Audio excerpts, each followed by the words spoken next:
우리 다 같이 사도신경 하심으로써 우리의 신앙을 하나님께 고백하여 올리겠습니다. 전능하사 천지를 만드신 하나님 아버지를 내가 믿사오며 그 외아들 우리 주 예수 그리스도를 믿사오니 이는 성령으로 잉태하사 동정녀 마리아에게 나시고 본디오 빌라도에게 고난을 받으사 십자가에 못 박혀 죽으시고 장사한 지 사흘 만에 죽은 자 가운데서 다시 살아나시며 하늘에 오르사 전능하신 하나님 우편에 앉아 계시다가 저리로서 산 자와 죽은 자를 심판하러 오시리라. 성령을 믿사오며 거룩한 공회와 성도가 서로 교통하는 것과 죄를 사하여 주시는 것과 몸이 다시 사는 것과 영원히 사는 것을 믿사옵나이다. 아멘.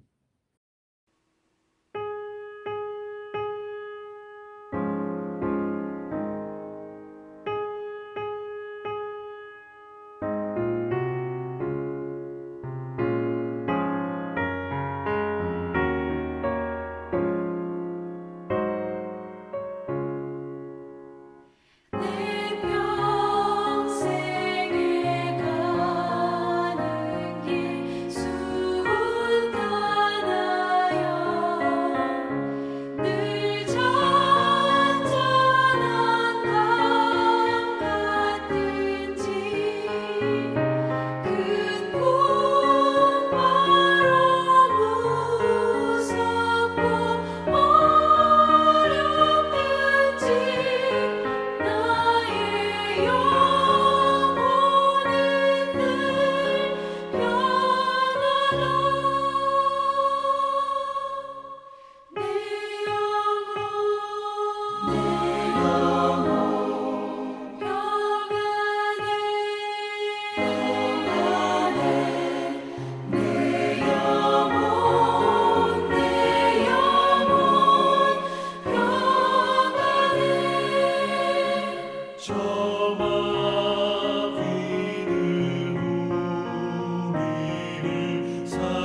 오늘 금요일 함께 영상으로 묵상에 참여하시는 각 가정의 우리 교우님들을 주님의 이름으로 환영합니다. 이제 내일은 토요일인데 내일 토요 묵상은 우리 이장원 전도사님께서 인도하여 주실 것입니다. 우리 이준 도사님께서 정성껏 준비하시는 내일 토요 묵상으로 많은 은혜가 있기를 축원드립니다. 오늘 금요일 제가 한국에 온 지 딱 2주일이 되었습니다. 그리고 오늘로 이제 2주일, 그 2주간의 자가 격리 기간을 이제 오늘 낮 12시를 기해서 이제 해제되게 됩니다. 그래서 오늘 낮 12시 이후부터는 제가 법적으로 집 밖에 나갈 수가 있습니다. 신약 성경에 보면은 에베소서, 빌립보서, 그리고 골로새서, 빌레몬서, 제가 다시 말씀드리겠습니다. 에베소서, 빌립보서, 골로새서, 그리고 빌레몬서, 이 네 개의 책을, 신약 성경을 우리가 옥중서신이라고 부릅니다. 왜 옥중서신이라고 부르냐면 사도 바울이 로마에서 2년 동안 옥에 갇혔을 때, 그래서 옥중서신이에요. 옥에 갇혔을 때 쓴 편지이다. 그래서 옥중서신이라고 합니다.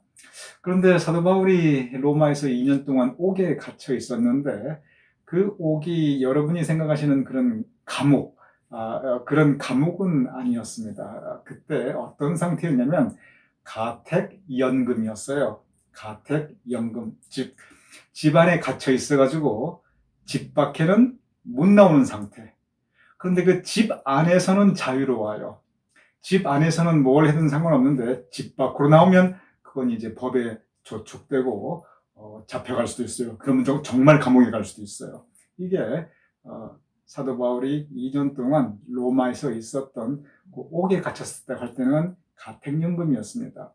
그래서 그때 자유롭게 사람들을 만나서 전도도 하였고 사도 바울이 밖에는 못 나갔지만 찾아오는 사람들을 만날 수는 있었어요. 그리고 이제 아까 말씀드린 에베소서도 쓰고 빌립보서도 쓰고 골로새서도 쓰고 빌레몬서도 썼습니다. 옛날 그 50 박정희 대통령 때 그 공화당 시절에 김대중 전 대통령, 김영삼 전 대통령 그 모두 그 가택연금 당하던 시절이 있었습니다. 이분들이 집안에서는 뭐 자유로워요. 근데 집 밖으로는 못 나오도록 그 당시 경찰이 이제 집 밖에 다 지키고 서 있었고 그렇게 했었죠. 그렇지만 집안에는 또 자유로워서 그런 시절이 있었습니다. 저도 이러한 의미는 좀 다르지만 이건 자가격리인데 가택연금하고 아주 똑같아요. 제가 보니까 이것을 이제 오늘로 2주일을 겪어보았습니다. 그런데 저에겐 참 유익한 시간이었어요. 어찌 보면 굉장히 답답할 수 있는데 그래도 참 어머님하고 언제 그렇게 제가 미국으로 떠나온 이후에 지난 31년 동안 이렇게 아침부터 밤까지 24시간 갇혀 있어 본 적이 이번이 이렇게 처음이고 그것도 2주 기간 동안. 그리고 또 어머님께서 지금 연세가 많으신데 그 거동도 불편하신데 이렇게 혼자 밥해 잡수시고 뭐 설거지도 하시고 이래야 되는데 이 며느리가 2주 동안 그냥 하루 3끼를 매번 식사를 챙겨드리고 또 설거지 다 해드리고 이런 것도 참 저희로서는 이렇게 못 해보았던 그런 효도를 할 수 있었던 그런 시간이었습니다. 저에게는 개인적으로 우리 가족에게는 참 유익한 그런 2주간의 자가격리 가택연금의 시간이었습니다. 그래서 이제 계속 뭐 집안에 있으니까 어머니랑 이런 옛날 얘기도 하고 또 뭐 약 20년 전에 이제 소청 하늘나라 가신 아버님에 대한 얘기도 하고 이런 시간들을 가져보았습니다. 그리고 또 이 2주 기간 동안 계속 이렇게 영상 묵상을 우리 교우님들과 하는 것도 저에게는 복된 시간이었습니다. 뭐 앞으로도 계속 할 거예요. 그럼 잠깐 참고적으로 영상 묵상을 어떤 식으로 만드냐면 제가 먼저 책을 읽어요. 왜냐면 제가 읽어야 내용을 알아야 되니까. 제가 책을 읽고 그 파트에 대해서 제가 저 나름대로 깊이 묵상을 합니다. 그래서 제가 그 내용을 먼저 이해하고 소화합니다. 그 다음에 이제 제가 원고를 써요. 여러분 아시겠지만 저는 아무리 짧은 설교를 해도 5분 설교를 해도 꼭 설교 원고를 씁니다. 그래서 영상 묵상도 꼭 제가 설교 원고를 씁니다. 그 다음에 이제 카메라를 앞에 놓고 제가 녹화를 하죠. 제 목회 평생에 이렇게 카메라 앞에 놓고 뭘 녹화해보고 이러는 거, 이거 평생 처음이에요. 이 팬데믹이 가져다 준 정말 새로운 경험이었습니다. 그럼 이렇게 녹화를 한 다음에 여기서 끝나지 않아요. 이 녹화한 영상 파일을 우리 이장원 선생님에게 보내드립니다. 그럼 이정원 선생님께서 그걸 받으셔가지고 또 밤새 이렇게 편집을 하시고 애써 잘 만드셔요. 처음부터 끝까지 쭉 이렇게 이제 찬송가도 놓고, 그 박예스터 권사님께서 보내주신 전주도 놓고 다 이렇게 편집을 합니다. 그 다음에 완성된 파일을 우리 최광희 장로님, 여러분 잘 아시겠지만 최광희 장로님께서 또 우리 온 교우님들께 이렇게 개별적으로 각각 보내어드립니다. 그래서 이 짧은 아침의 이 영상 묵상을 위해서 좀 우리 이장원 전사님 그리고 최광희 장로님 많은 수고를 하고 계십니다. 말씀 나온 김에 우리 최광희 장로님에 대한 안부를 잠깐 전해드리도록 하겠습니다. 현재 은혜가든에서 재활치료 받고 계시고, 그리고 지금 계속 이제 면회가 가능하신 그러한 상태입니다. 그런데 병원이나 이 리헵센터나 어디나 보면은 오전에는 좀 바빠요. 그래서 보통 보면은 이제 한 오후 2시부터는 이렇게 면회할 수 있는 그런 시간들이 좀 주어지게 됩니다. 그런데 그것도 그날 일정에 다르니까 혹시 우리 최광희 장로님께 한번 은혜가든에 찾아가서 뵙고 싶다 이런 분이 계시면 은혜가든에 두 파트가 있습니다. 너싱 파트가 있고 리헵 파트가 있어요. 즉 양로원 파트가 있고 재활치료 파트가 있는데 재활치료 파트입니다. 가다 보면 맨 첫 번째 나오는 건물입니다.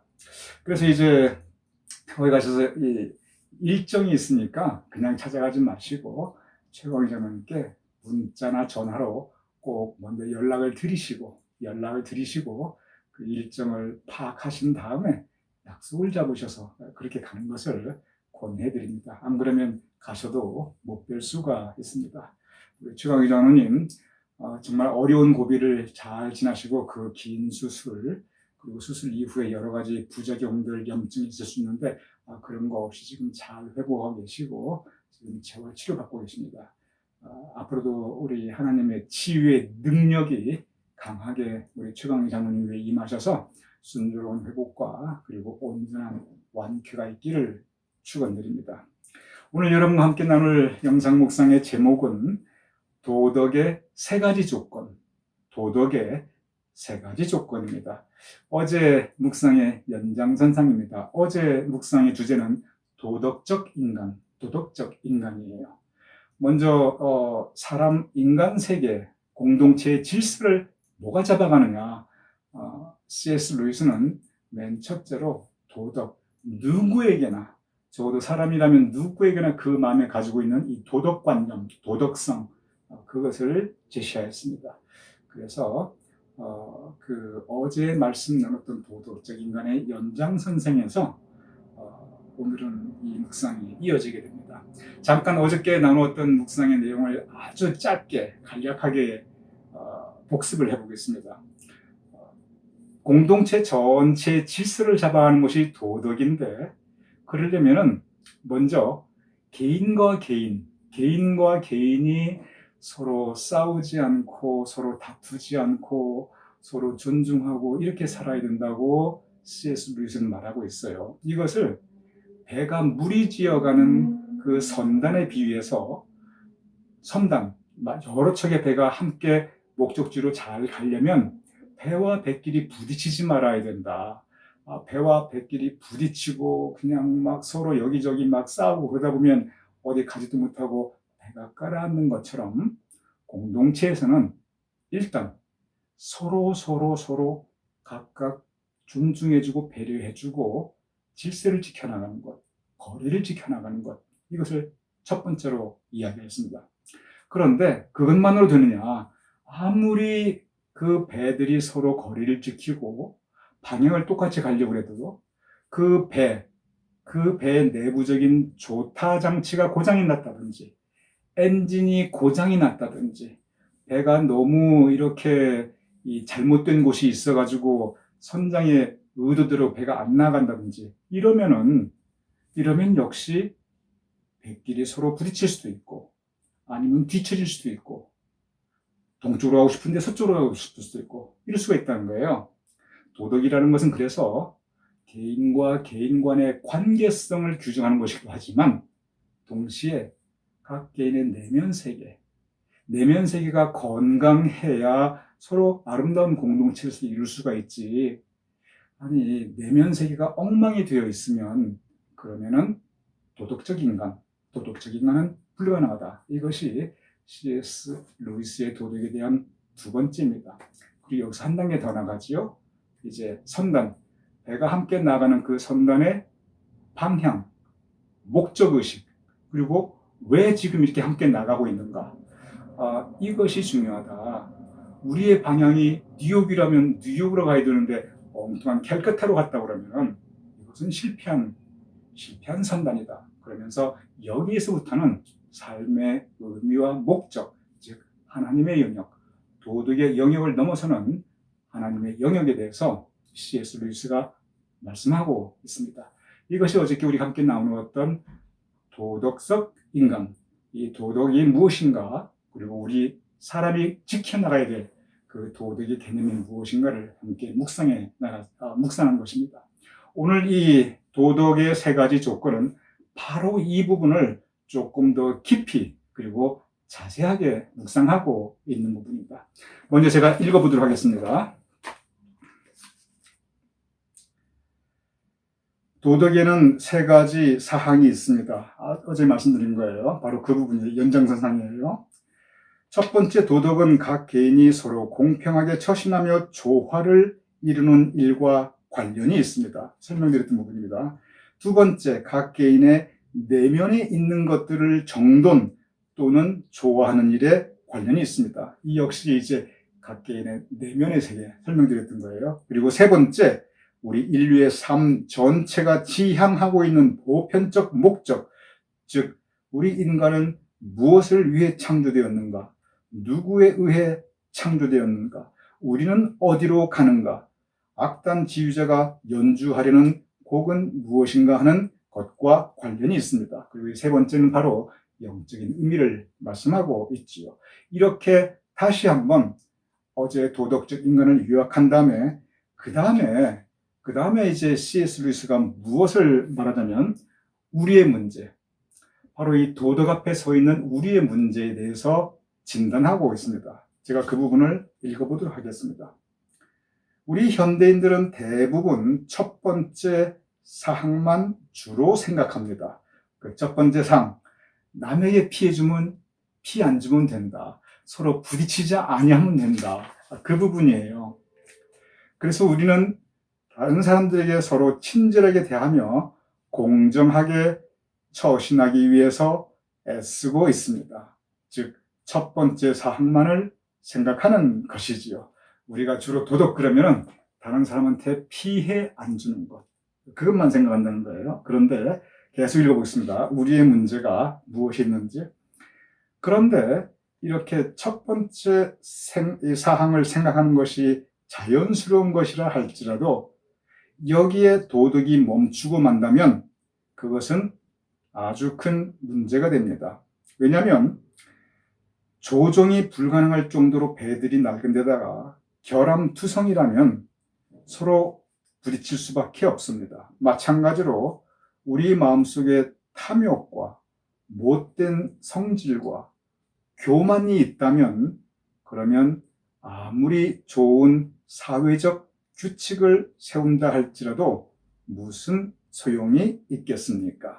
그러니까 이제 도덕적 인간의 두 번째는 반드시 우리 내면에, 지금 여기 말씀하고 있죠. 만약에 우리 내면의 마음속에 탐욕이 있고 그리고 못되고 교만심이 있다면 그러면은 아무리 좋은 규칙을 세워놔 봐도 서로 겉으로 보기에는 존중한다고 할지라도 이것이 공동체 전체적으로 그리고 그 개인의 삶에 있어서 그것은 아름답지 못하다고 하는 것입니다.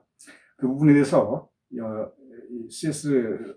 루이스는 상당히 중요한 그러한 이야기를 하고 있습니다.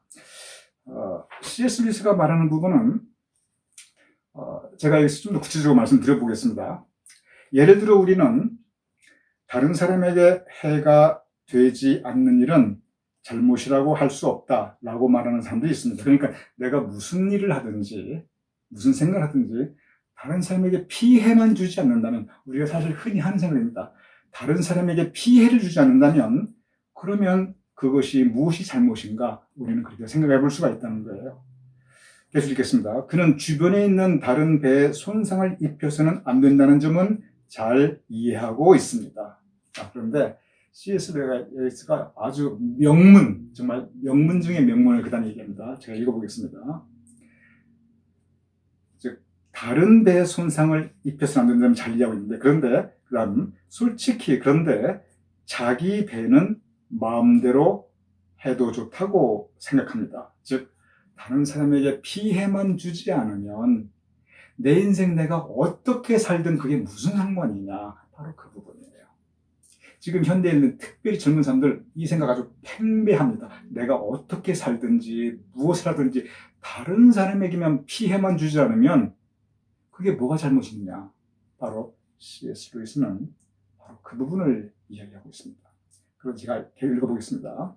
그런데 여기서 우리는 중요한 점을 생각해 보아야 합니다. 그것은 내가 나의 주인인가, 아니면 내가 진정한 주인에게 내 인생을 빌린 소작인에 불과한가, 우리는 생각해 보아야 됩니다. 만약 누군가 다른 존재가 그분의 목적을 위해서 나를 만들었다면 그러면 내가 내 것이 아닙니다. 내가 내 것이 아니기에 우리는 주인을 위한 의무를 감당해야 합니다. 여기서 이제 C.S. 루이스가 바로 신앙의 세계로 우리를 이끌어가고 있습니다. 도덕을 얘기하면서 우리의 1차적인 관심이 뭐냐면 남한테 피해 안 주면 되지. 많은 사람들이 그렇게 생각한다는 거예요. 그게 왜 그러냐면 남한테는 피해를 안 주지만, 그러나 다른 사람은 내가 함부로 하면 안 되지만 내 인생은 내가 함부로 할 수 있다. 왜? 내가 나의 주인이니까.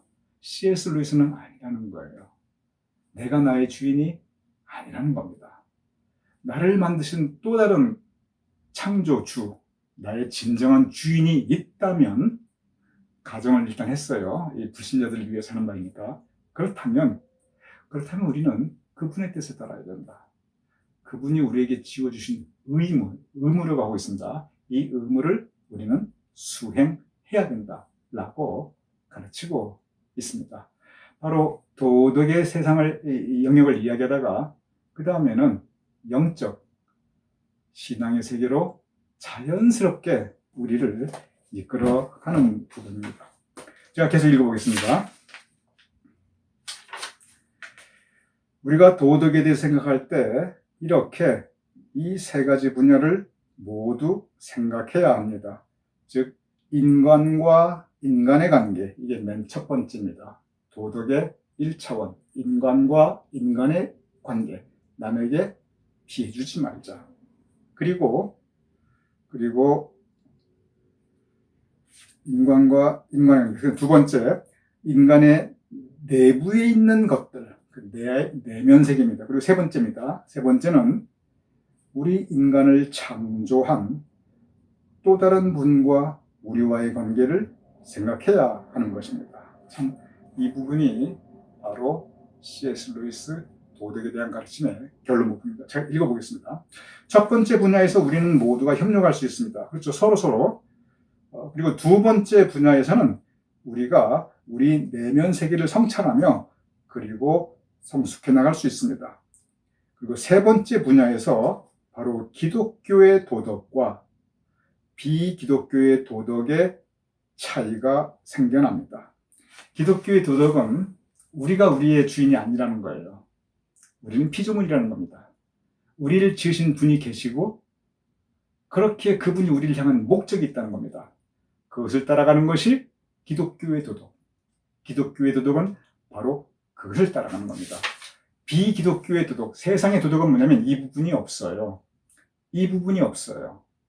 이 세 번째 부분이 없는 거예요. 내가 나의 주인인 거예요. 바로 이것이 우리가 추구하는 믿는 사람들의 기독교의 도덕, 그것은 바로 영적 세계, 신앙의 세계입니다. 그래서 우리가 추구하는 것은 도덕이 아니고 도덕을 넘어서는, 도덕을 무시한다는 건 절대 아닙니다. 도덕 안 지킨다는 건 절대 아닙니다. 한 단계 더 나아간다는 겁니다. 도덕을 지킬 뿐 아니라 우리를 창조하신 하나님의 뜻, 우리를 향한 하나님의 목적, 바로 거기에 초점을 맞추는 것, 그것이 기독교의 도덕, 믿는 사람의 인생, 우리 모름지기 크리스찬이 살아가야 할 삶의 모습임을 C.S. 루이스는 말씀하고 있습니다. 오늘 이 가르침, 도덕을 이야기하다가 결국 하나님을 이야기하고, 인간과의 관계를 얘기하다가 결국 하나님과 우리와의 관계를 이야기하고, 그리고 사람을 지켜주는 것이, 공동체를 지키는 것이 도덕이라고 말했다가 결국에 나가서는 우리가 하나님 뜻에 순종해야 된다. 이 가르침으로 우리에게 교훈을 주고 있는 C.S. 루이스의 오늘의 주제, 도덕의 세 가지 면에 대해서 오늘 이 영성의 묵상이 우리 교민들께 영의 양식이 되었기를 축원드립니다.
그럼 제가 기도하고 그리고 주기도문으로 오늘 묵상 마치겠습니다. 아버지 하나님, 우리를 창조하여 주셨음을 감사합나이다. 피조물인 우리를 창조하신 살아계신 하나님 아버지의 뜻에 따라 살 수 있도록 주여 도와주시옵소서. 주님께서 우리에게 내려주신 말씀에 순종하며 살아가게 하여 주시옵소서. 그리하여 우리가 우리 하나님께서 지어주신 우리를 향한 목적을, 그 선한 뜻을 우리가 이루며 살아갈 수 있도록 주님 도와주시옵소서. 감사하며 예수님의 이름으로 기도드렸사옵나이다. 아멘. 우리 함께 주기도문 하시겠습니다. 하늘에 계신 우리 아버지시여, 이름이 거룩히 여김을 받으시오며 나라의 모옵시며 뜻이 하늘에서 이루어진 것 같이 땅에서도 이루어지이다. 오늘날 우리에게 일용할 양식을 주옵시고 우리가 우리에게 주신 대로 사하여 준 것 같이 우리 죄를 사하여 주옵시고 우리를 시험 들게 하지 마옵시고 다만 악에서 구하옵소서. 내게 나라와 권세와 영광이 아버지께 영원히 있사옵나이다. 아멘.